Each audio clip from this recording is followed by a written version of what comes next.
To today's SANS webcast. Quick everyone, BYOD, Simplifying Remote Work and Reducing Risk with Microsoft and Duo, sponsored by Duo. My name is Carol Auth of SANS and I will be moderating today's webcast. Today's featured speakers are Dave Shackelford, SANS Analyst, Instructor, and Course Author, Ganesh Amapathy, Product Manager, Marketing Manager at Duo, and Leah Ladeker, Technology Partnerships Manager at Duo. If during the webcast you have any questions for our presenters, please enter them into the questions window located on the GoToWebinar interface at any time.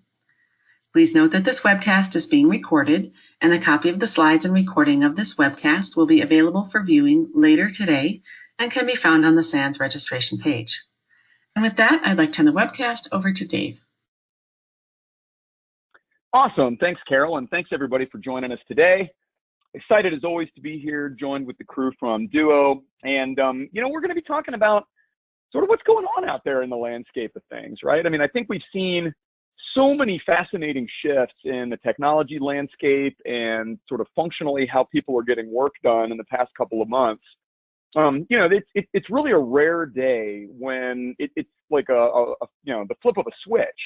And all of a sudden, people have to respond sort of ubiquitously across the entire industry and even the world and start working remotely or differently.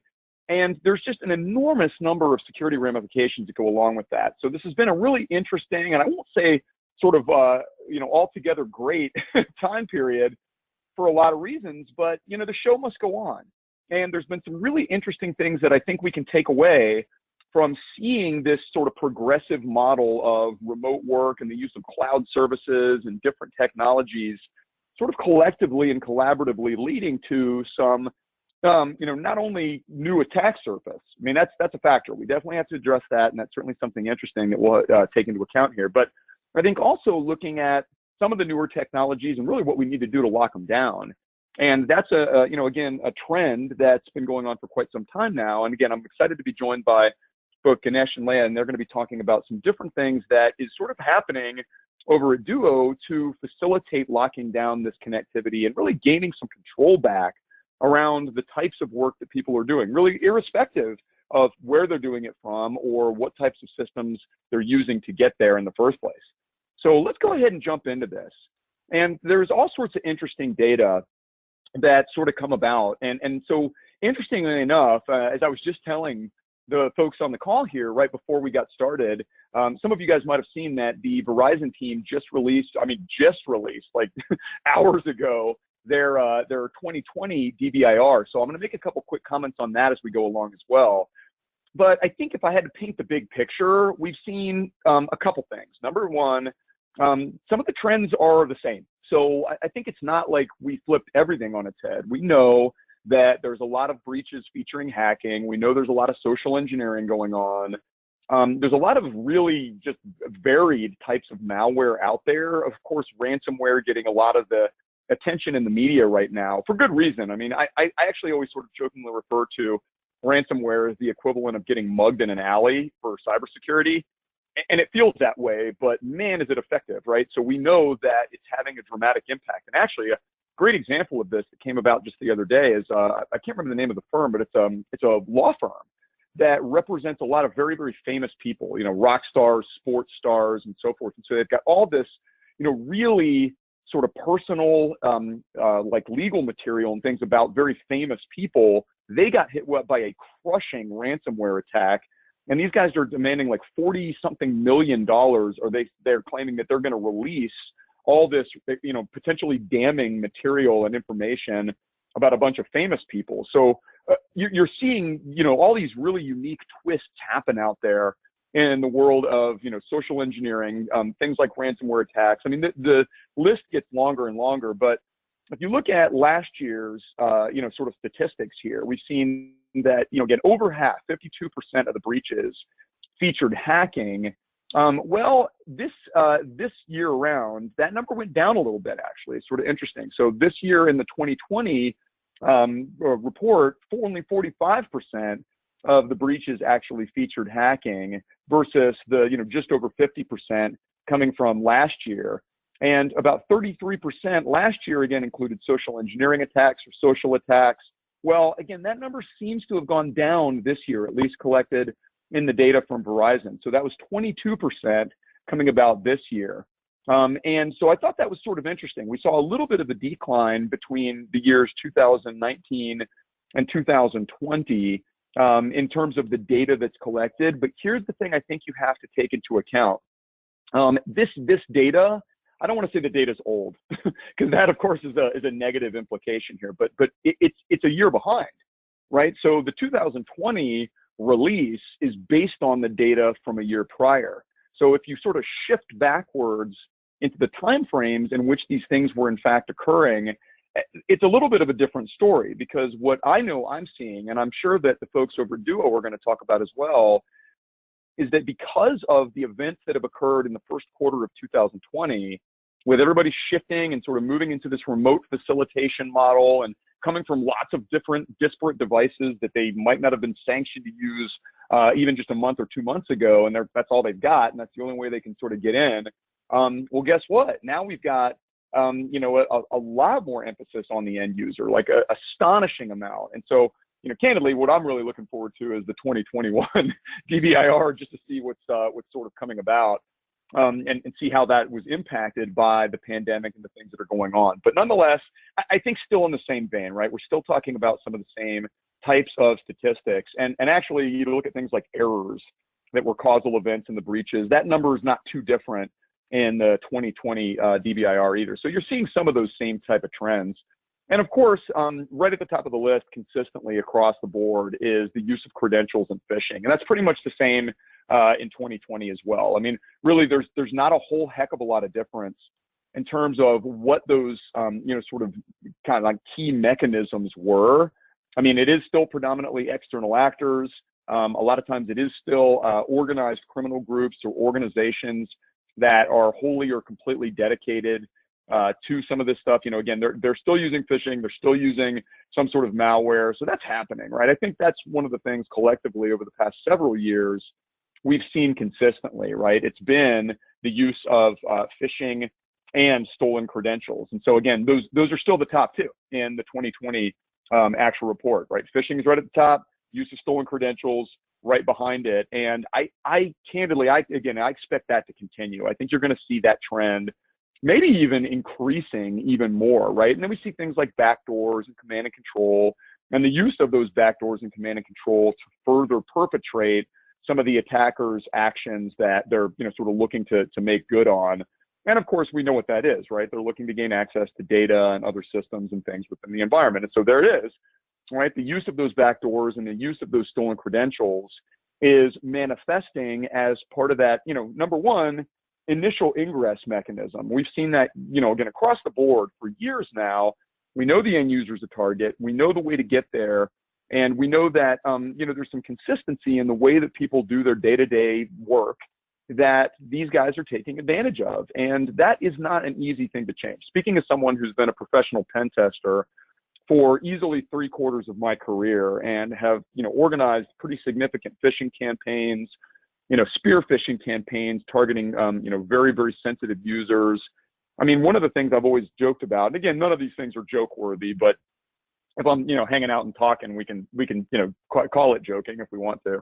If somebody engages me as a pen tester and phishing's involved, it is game over. It always is. I have yet to ever do a pen test, and I think I speak for probably every pen tester out there, where if you allowed me to do some sort of phishing exercise, you weren't going to have some degree of success. Doesn't mean that you're going to get the crown jewels, right? I mean, that's a little bit of a different story. But somebody's going to click on something. Somebody's going to be lured into one of these ruses. And then it's a matter of, again, gaining access to things like credentials locally, using those, setting up backdoors, attacking different types of login services. Those are really almost, again, across the board ubiquitous in attacks, whether it's a pen tester or whether it's, somebody else that's really trying to do harm to you and your organization. So this is not easy stuff, right? In fact, I think I've had a lot of conversations over the years, really with people that are in charge of, just social engineering education and, security awareness programs within their organization. And it's not easy on a good day. Now, what you throw into the mix is the circumstances that many of us are still going through today, which is sort of a forced or necessitated use of who knows what type of endpoint scenario to be able to still continue doing work functionally during this period of time where, people can't go into offices. And even though it seems strange to a lot of people in the security industry or the technology industry, there are plenty of people out there in a vast number of roles that don't carry their laptops around with them everywhere and just have the ability normally to be able to just log in and go do things. And yet that is the case today. And we've really had to scramble to allow those people to get to what they need to keep going and keep business flowing and keep organizations working. So the endpoints have always been vulnerable, but now you've got a much broader susceptibility factor in the mix. People that are using their own devices, people that are using shared devices. Speaking as a parent, I know the struggles, right? So for any of you guys in the security industry that happen to be hanging out with us right now and you're parents, and you're trying desperately to educate your children about, good passwords and trying to, keep them safe while they're going and logging into things. Now imagine a case where, number one, you've got people that aren't security professionals and they're using, home computers and things that are also shared with their children or other household members.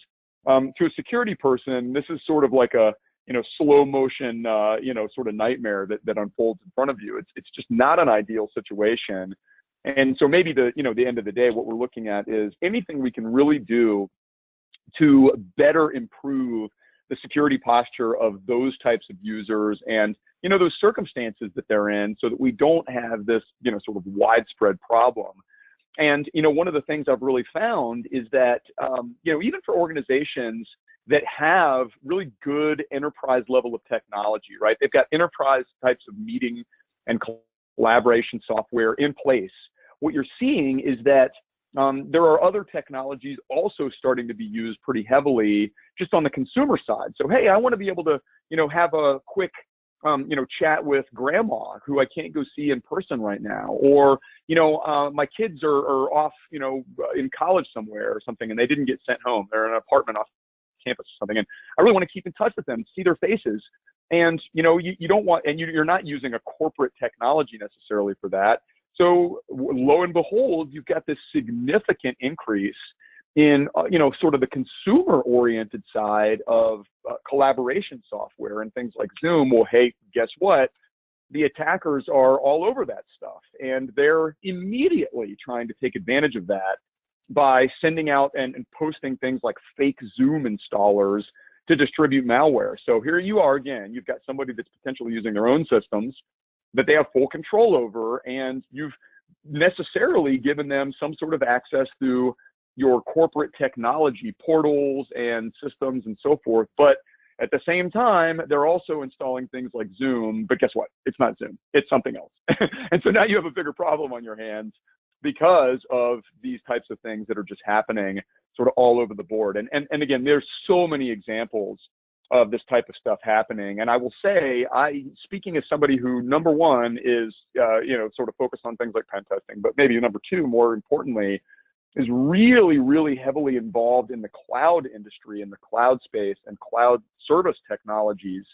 I have seen an astronomical increase, really an exponential increase in the past 3 or 4 years of phishing attacks and social engineering attacks that are targeting and focusing around the use of SaaS services. And Microsoft Office 365 is target number one, which makes sense. Certainly, I'd say if you want to include things like social media, so if you want to bring in like the Facebooks and LinkedIn's and those things, yeah, they're big targets too. But if I'm going after corporate users, Office 365 is the gift that keeps on giving because it is becoming almost ubiquitous, really. It is almost a technology that everybody is using. And there are so many of these attacks out there where it's people sending out SharePoint links or shared documents or things from what appears to be OneDrive that, is very heavily used by enterprises today. And they're being given these prompts for logins that most certainly are not Office 365 actual legitimate logins. But if you're looking at what's on the screen right now, to your average user, that looks pretty legit, right? That looks like their normal login prompt. And it is not their normal login prompt, of course. We know better than that. So again, these are the cases of things that are coming through. And this is not that, right? This is not a, this is not an email coming and saying, hey, you really have a problem. You need to make sure that your account is okay. That's going to freak somebody out. Oh my gosh, if I can't get into Outlook, I can't get my work done. I can't get to my email. So people panic and they click these things, and we can give them all the advice in the world. Hover over the link, do these things, etc.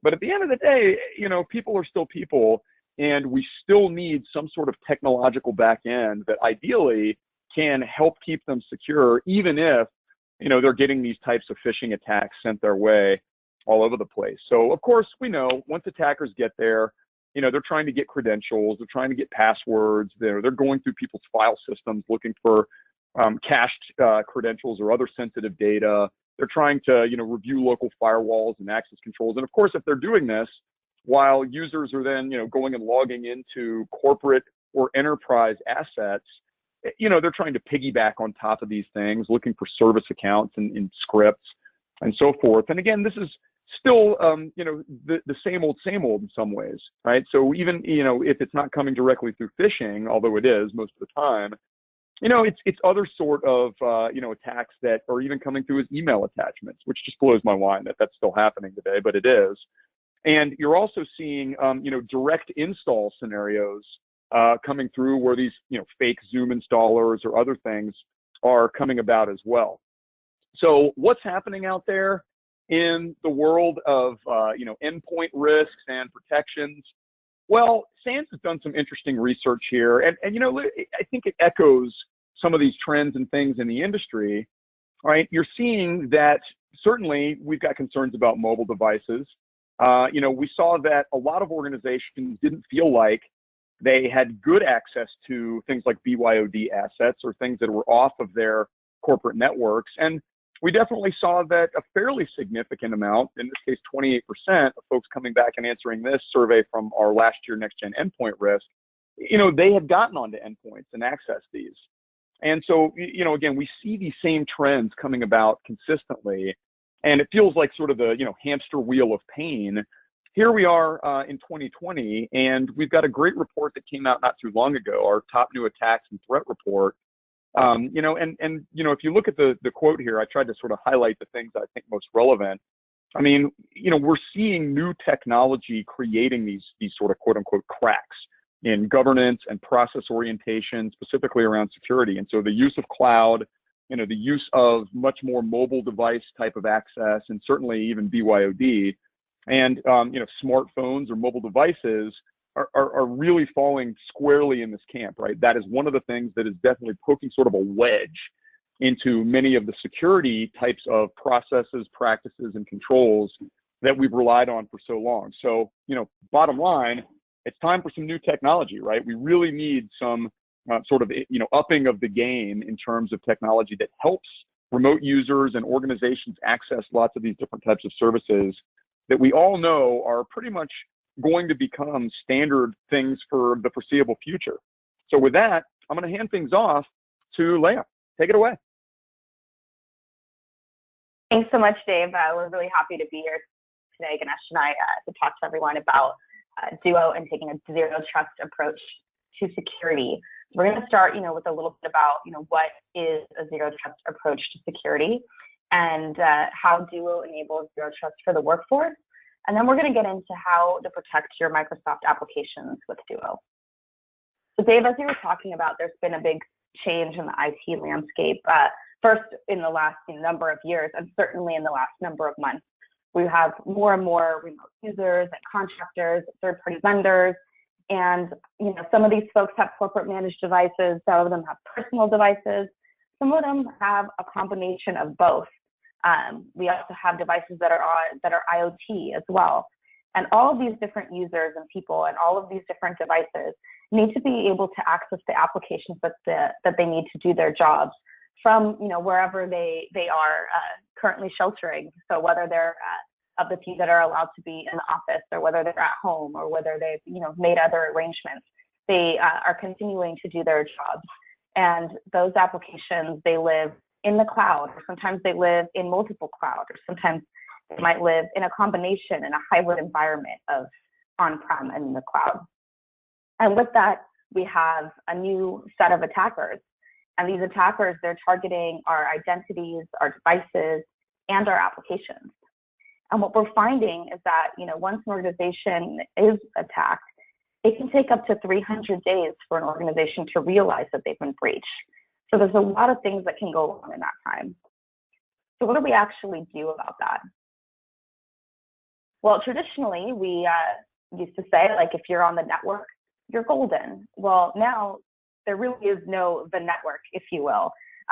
We have to take a new approach to the way that we secure our applications. And we do this by taking a zero trust approach. And when we talk about a zero trust approach, what we are talking about is verifying the identity of the user and the trust of the device before granting access to an application, and each and every time you grant access to that application. But with the increase in BYOD, we also need to do that in a way that respects privacy and users' personal devices. And now I'm going to hand it over to Ganesh, who's going to talk a little bit more about what we mean by that at Duo. Sure, thanks, Leah. So Leah laid a good foundation of what the IT environment looks like for a typical organization today, and why we need a zero trust approach. Now let's look at how Duo helps customer or an organization implement that zero trust kind of framework to their security. So Duo provides a set of tools for organizations to verify the identity of the users. We do this through a strong multi-factor authentication solution. And this really goes beyond multi-factor authentication to really gather all the context related to the user's access request. This could be location of access, time of access, network of access, and the device used to access. So all this context is gathered and can be verified before granting access. The second pillar is establishing the trust of the devices. So we have users using corporate managed devices and also personal devices. And today, the applications are in the cloud and in your private data centers. They have they store varying levels of sensitivity with regards to data. So we are able to set policies to those applications based on the trust of the device. So you can set policies based on the acceptable level of device hygiene to grant access to that particular application. So you get the device context based on the security posture of the device. You get the user context based on the parameters of access request, and then you're able to set granular policies to each and every application based on the user and device context. So that's really the overall framework that Duo helps and provides to organizations to implement that zero trust strategy. So we can look into each of those pillars of zero trust and how Duo helps. The first one is establishing user trust. We do this through an easy-to-use MFA. We are known to be one of the most easy-to-use solutions, not just for the end users, but also to administrators. We have large customers that have deployed to, MFA to thousands of users in literally a few days. And it's not just deployment, it's also enrolling users. One of our most recommended method of enrolling users is something we call as self-enrollment. This actually empowers the end users to go ahead and enroll into an MFA without impacting productivity, which has helped organizations achieve success in terms of MFA deployments. And we also call ourselves the most secure MFA solution because we support out-of-band multi-factor authentications like the Duo Push, which is a proprietary method to do multi-factor authentication using a smartphone. We also provide flexible authentication options for our customers. We know there are various users that have varying comfort levels with the solution, with the technology out there. So we can support SMS OTPs, hardware tokens, or soft tokens through the mobile app, and also more advanced methods like universal two-factor authentication using security keys such as YubiKey. So those are the varying levels of authentication options that we support. And the key part is that Duo can work with any application, whether it's a cloud-based SaaS application, your Office 365, or your on-prem Oracle environment. We can support all these various types of applications. So it really helps organizations to verify the user trust with a strong authentication solution. The second pillar is establishing device trust. Since Duo is in the application access path, Duo can provide complete visibility of any device accessing these Duo protected applications.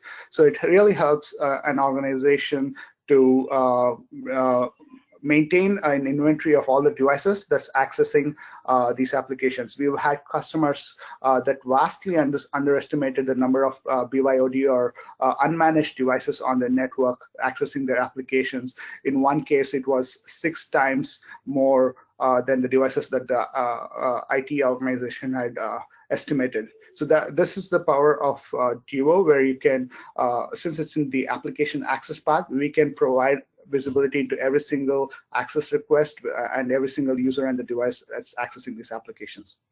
Duo can also perform posture assessments on the device that's accessing this application. When I say posture assessments, this could be something as simple as checking if the device is managed by the IT organization or not, and also more granular security checks, such as whether the operating system and the browsers are up to date, whether Java plugins are installed, whether some of the other security features such as passwords, disk encryption are turned on. And since we follow the zero trust framework, which is never trust, always verify, these posture checks is done at every single access request. It's not a one and done situation. So every time a user accesses a Duo protected application, these posture checks are performed, and it enables IT organization a continuous inspection to get that risk assessment of their environment. And the third pillar is you have all this rich user context. You get all the rich device context as well in terms of security posture. You're then able to go ahead and apply those context in terms of policies for each and every application that Duo can protect. So you're able to set those trust-based policies based on users and device. A typical policy that our customers use is such as, for example, a user must be in the US geography, has to be using a particular set of network with a set of IP addresses, and is using a managed device.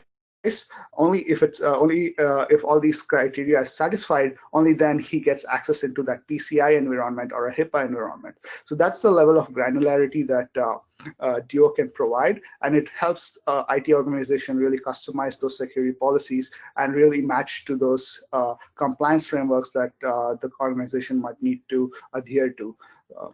And the third point here is the policy engine is really robust. You can really set these policies at a global level to your entire organization, or at each application level based on the sensitivity of the application, or at a user group level based on the privilege of a set of group of users. So that's the power of Duo's access policy engine. And we can go ahead and provide the zero trust framework to your Microsoft environment as well. And we have a great partnership with Microsoft. And Leah, can you share some of the cool things that we're doing with Microsoft? Yeah, thanks, Ganesh. As you see here, we've got a lot of users that are using Duo to protect our Microsoft applications. This includes over 10,000 joint customers. You can see an example of some on the right over there. And over 5,000 of them are using Duo to protect Azure Active Directory. And they're not just using Duo for our expertise in MFA, but really also for our expertise in security, for the device hygiene, and for our policy engine.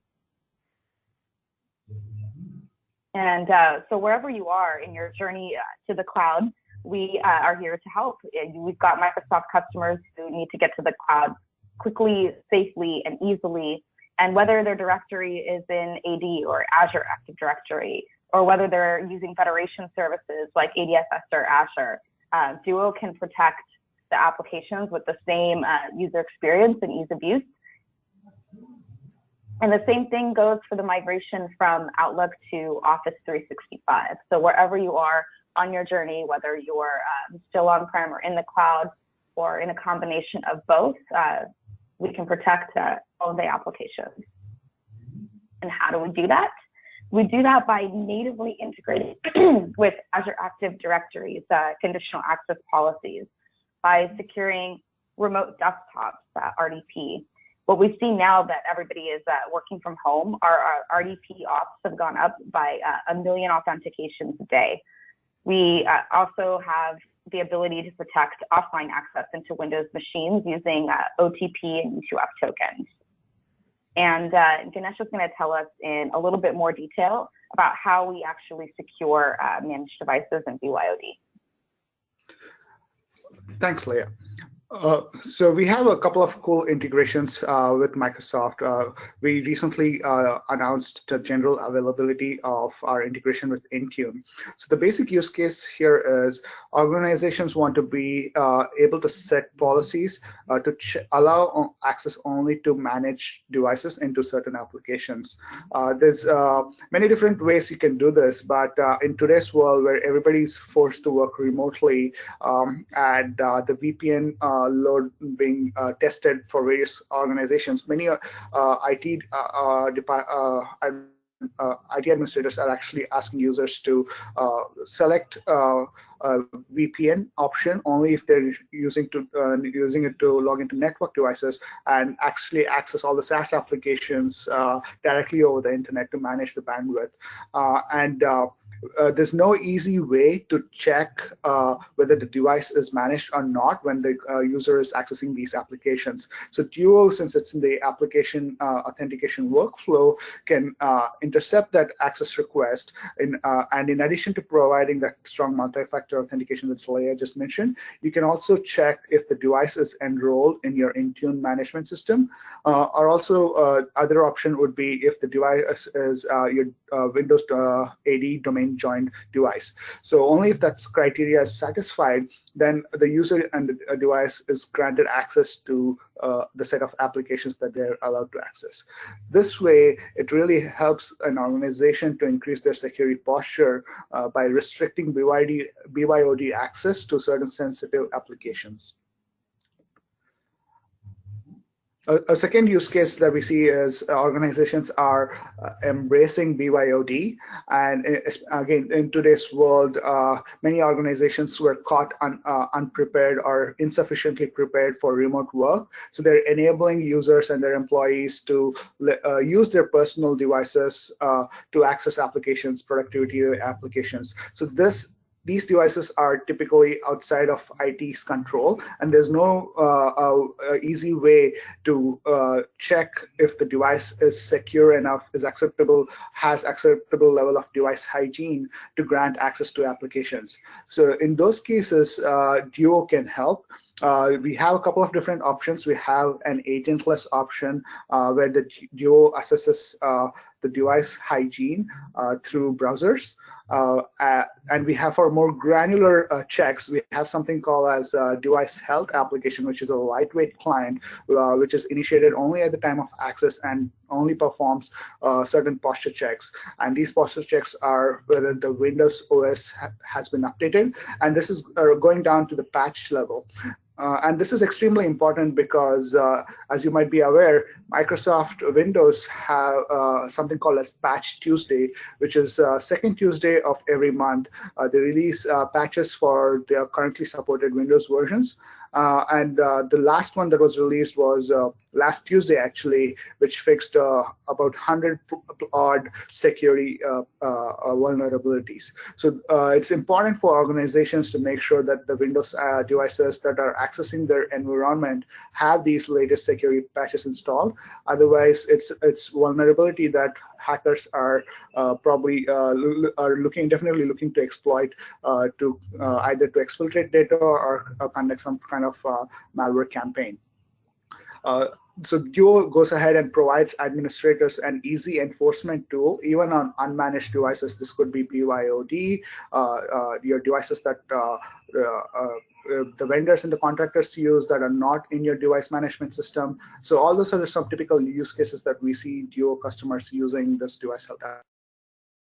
In addition to checking the Windows operating system, we can also do if checks whether the device is running the BitLocker encryption on the Windows device, and check if the password is enabled on that device and the host firewall as well.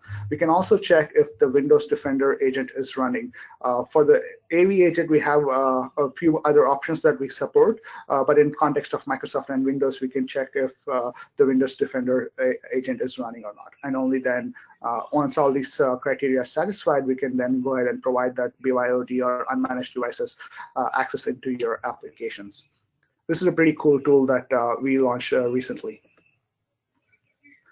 So we have a lot of amazing customer stories on our website. Feel free to go ahead on Dio.com and check out those stories. But Leah, you've been talking to me a lot about this University of Louisville hospital. Can you share some cool facts on how they're using Duo? Yeah, Ganesh, I always say that this is one of my favorite customer stories. And I really like this example because originally the University of Louisville Hospital, they purchased Duo for very check-the-box compliance reasons to make sure that they checked off boxes for HIPAA and PCI, DBS, very important things.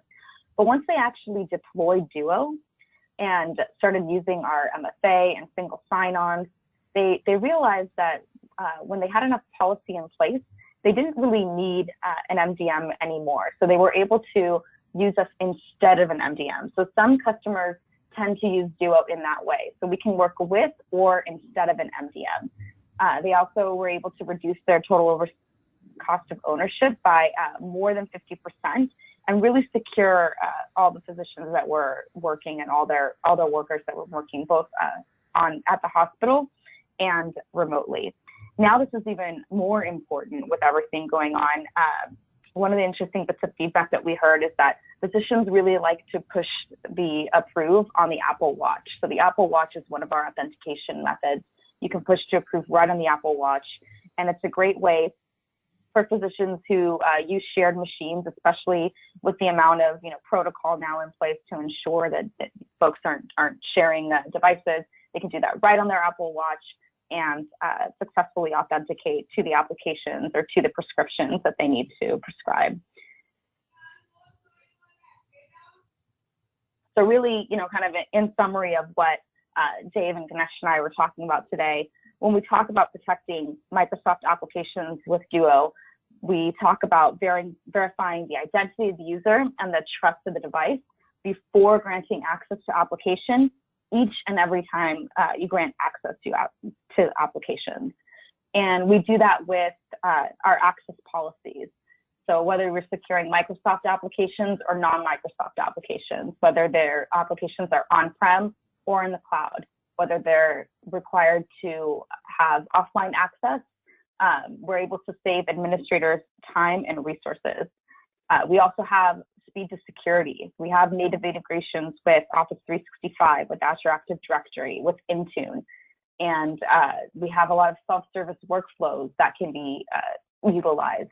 And we can deploy Duo in minutes. I mean, it takes less than, we've done speed tests. We've been able to set up a native integration in Azure Active Directory in less than 5 minutes. So it's really easy to do. I know that was actually done with one of our security engineers who's done it before, but you get the idea. It's something that can be done quickly and easily and scalably.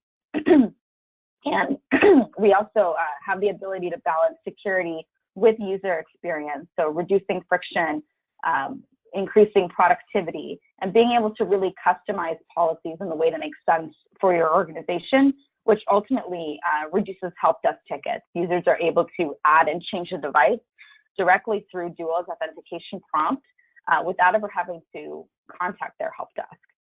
And this really helps us to mitigate, really what we're talking about today, which is that users BYOD in their own devices And we're able to do that by improving the visibility of what types of devices are accessing the applications and whether or not there's any risks associated to them. And we're able to do that without any agents and without being able to perform any actions on a user's device without the user's explicit permission. And this allows secure access from any device. So if you're listening to all of this and it sounds interesting and you want to get started, you can sign up for a free trial at signup.duo.com. We've got some offers on remote work in package with Duo and some other Cisco security products as well. And I will hand it back to Dave to close it up.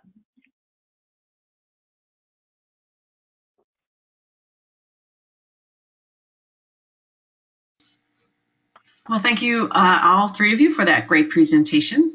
We have some questions ready for the Q&A. However, if anyone has a question for our presenters, please enter it into the questions window now. This first one came in right as Ganesh was wrapping up. They say, if user connects via a proxy and bypasses the geo restriction, will Duo be able to detect that?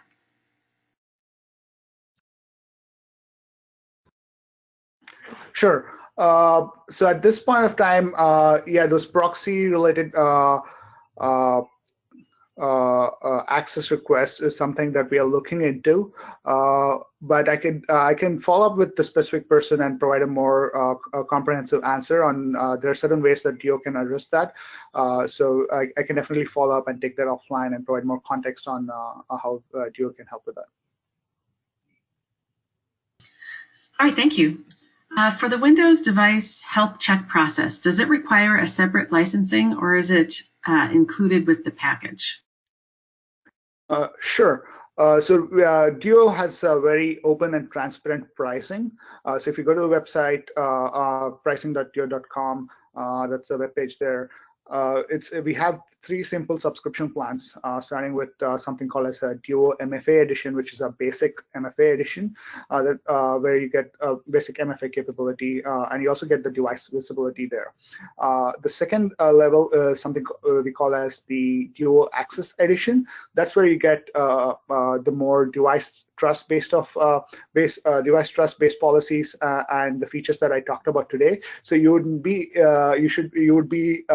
required to get the Access edition or be at the Access edition or above to get those device health application and device trust checks.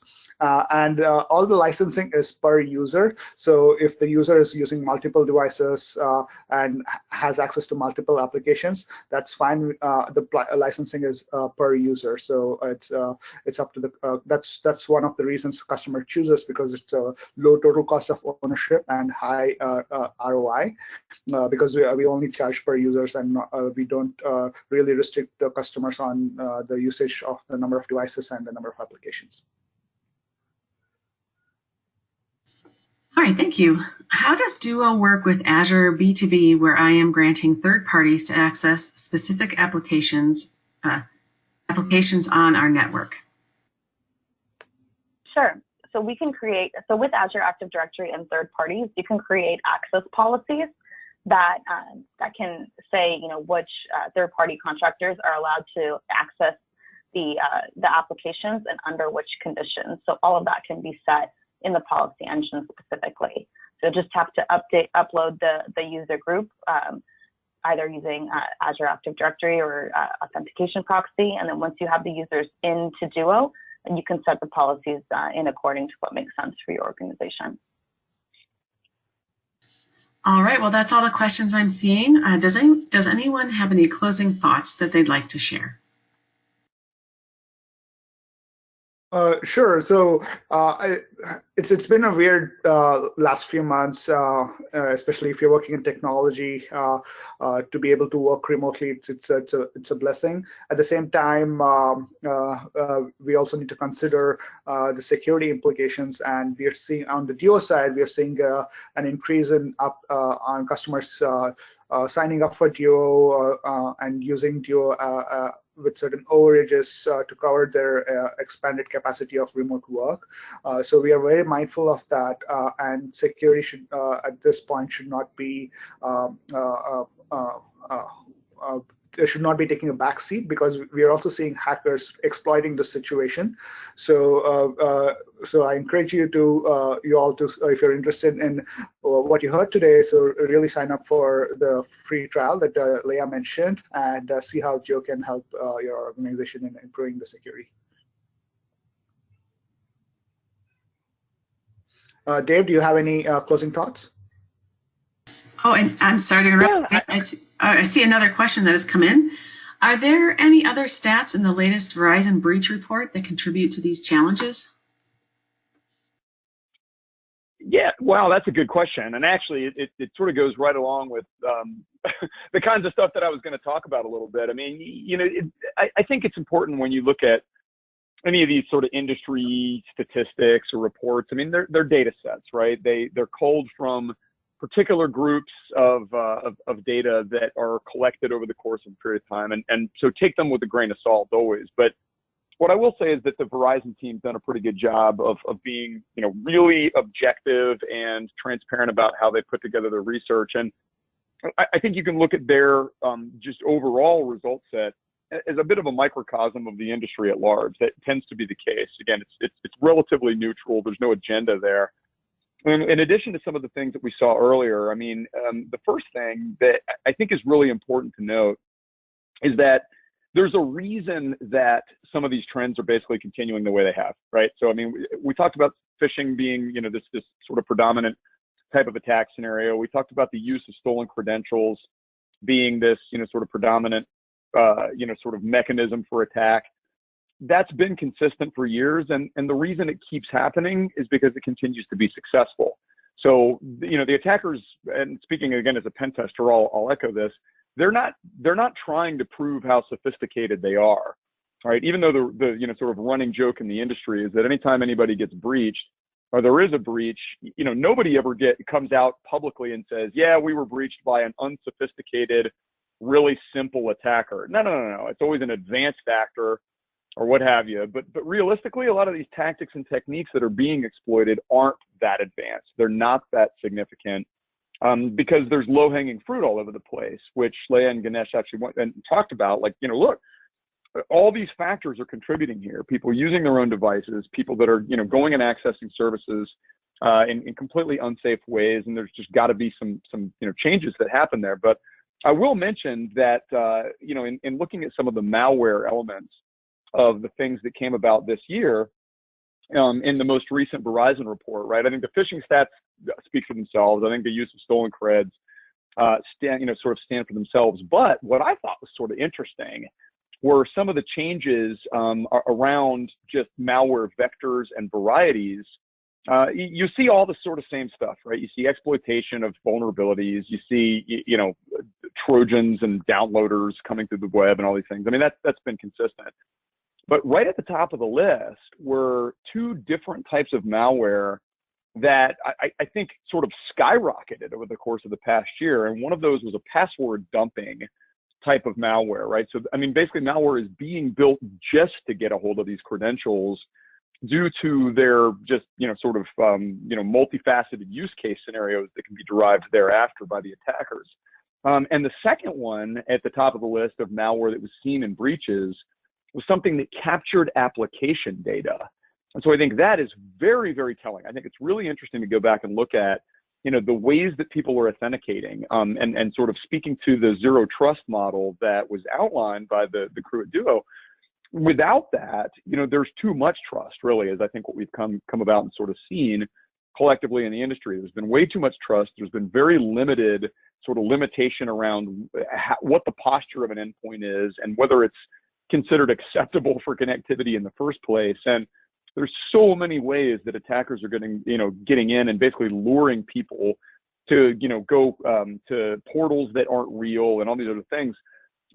There needs to be some better mechanism in place to facilitate and control that type of access, right? So, this is why I think it's really critical to emphasize things like zero trust as just a philosophy and a mindset, particularly with these massive sort of shifts in technology use that have occurred over the course of, the past even just several months. I mean, this has been a progression for sure, but I would say over the past couple of months, the attackers are very savvy to those changes that are occurring, and they know that people are using technologies that weren't sanctioned or developed or managed.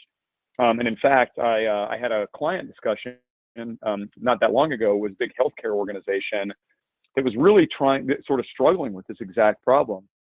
They had, hundreds of doctors and researchers and people that really were predominantly on-prem type of folks, right? They came to work in an office all the time to conduct research and do all sorts of things. These are viewed as critical members of their workforce, obviously. And these are now people that are using who knows what technology, because they didn't even have laptops to give them, right? They didn't have any sort of endpoints to hand out. They ran out. They just didn't have that much of a, stash of systems to hand out. So I look at this and say, there's got to be a ton of organizations out there in this exact same boat. And the answer to this isn't, well, let's just say no to BYOD. The answer is, how do we make things like BYOD safer? So I think looking at these trends and things that were coming about in the most recent report, yeah, they sort of speak to the things that we've seen collectively in the past couple of years. But I think the time is now. We should use this certain set of circumstances as an impetus to really shift gears as a technology, sort of state of the union, and say, this is probably how it's going to remain.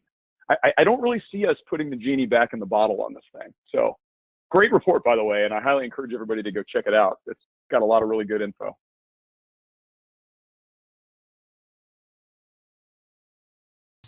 All right, I don't want to interrupt anyone. Just making sure that anything. Did anyone have anything more to add?